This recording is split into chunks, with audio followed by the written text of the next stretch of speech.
How to browse the Panera Bread catering menu. Hey everyone, welcome back to the channel. If you are new here, don't forget to hit the subscribe button and turn on the notification bell to not miss any updates. So, do you want to order catering from Panera Bread's website? Then you're in the right place. Let's get started.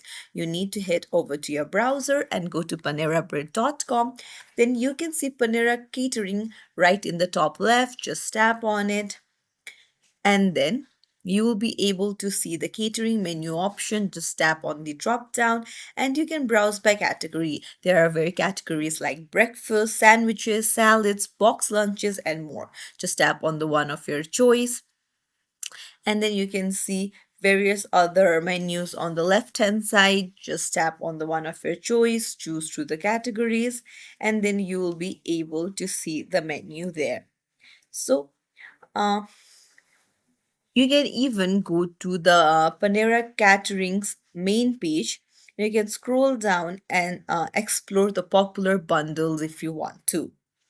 So, there you go. If you found this tutorial helpful, don't forget to like the video and subscribe to our channel. Thank you for watching.